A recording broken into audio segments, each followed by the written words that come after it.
Radio Solent. 7:24, excuse me. Millions of British people have effectively had a pay cut because the wages aren't keeping up with rising costs. That's according to research from the Resolution Foundation. It focuses on people with low to middle incomes. The BBC's analysis editor, Ros Atkins, has been looking at the research. The UK is in one of the longest periods of slow wage growth in living memory. The average wage in the UK, it's more than doubled since 2000. Panorama asked the think tank, the Resolution Foundation, to look at the data on wages. It estimated that if wage growth had continued as it was doing before 2008, workers would have, on average, around £11,000 more a year than they do today. But that's not what's happened. The wage stagnation of the last 15 years is almost completely unprecedented. Nobody who's alive and working in the British economy today has ever seen anything like this. Nobody thought it could happen, and I think there is a danger that we treat that as normal. We've got used to it over the last 15 years, and we've forgotten this is definitely not what normal looks like. This is what failure looks like. And this is being felt. In 2008, the typical German household earned over £500 a year more than the average British household. By 2020, the gap was over £4,000, an eightfold increase. Or, as the Institute for Fiscal Studies puts it, the slowdown in wage growth in the UK spells the end of the long growth in living standards, something that had lasted decades.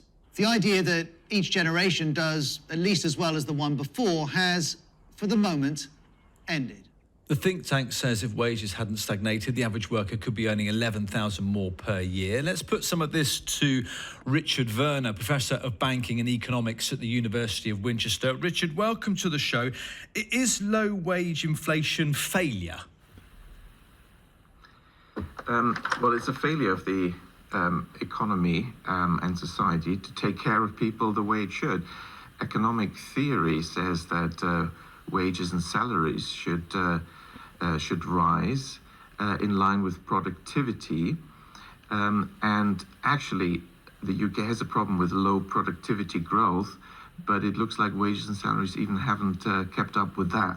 But the fundamental question is, why has productivity been low? And there are significant failures here in the UK economy.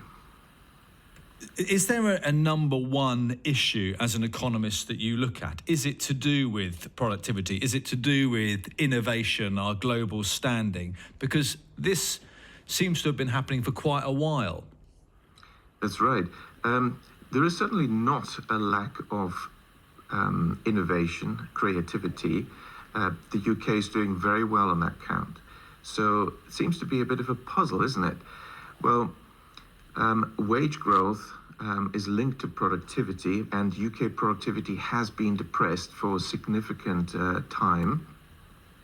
And also, there's been a lack of investment. And of course, they go hand in hand. If you don't invest, you can't increase your productivity.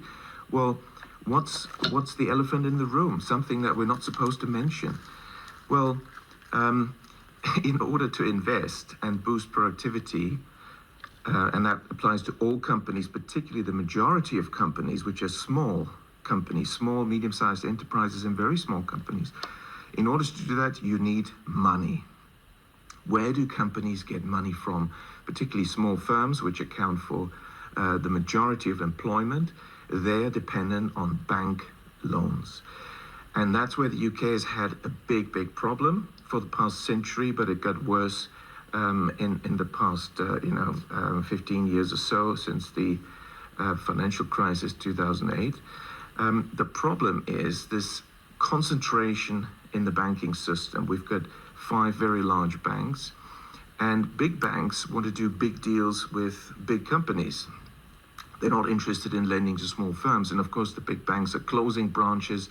They don't anymore have, local managers there dealing with companies for corporate loan applications. It's been centralized, and the small firms drop out because it's harder work and it's not profitable. What you need is small banks, many small banks, local banks.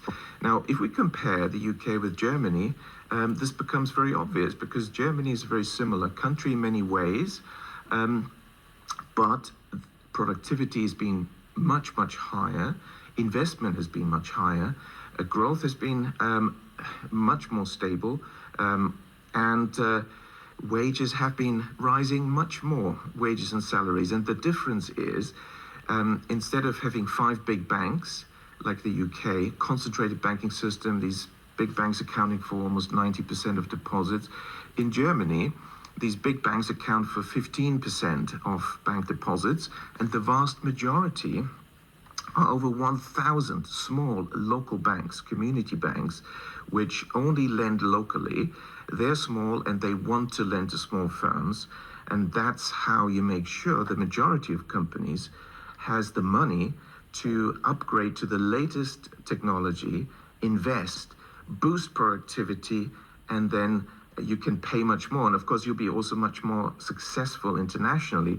German exports, of course, have been very, very strong, almost as large as Chinese exports in absolute terms. But a big chunk of that is actually small firms, so-called hidden champions. Germany has more than any other country of these small firms, SMEs, small and medium-sized enterprises that are global market leaders in their market niche. And that's because Germany has the biggest density of these local small community banks that only lend locally. That's how you boost productivity, that's how you boost wages, and that's what we need to do in the UK. I'm actually involved in an initiative to set up community banks. The Hampshire Community Bank is the first one. Local First Community Interest Company has been working on that, and we hope to submit the application for authorisation to the regulators shortly. Fascinating to hear your insights this morning, Richard. I kind of wasn't expecting that. That was intriguing to hear you talk us through the German economy and how it compares toe-to-toe to the UK. Richard, thank you for your time this morning. That's Richard Werner, Professor of Banking and Economics at the University of Winchester.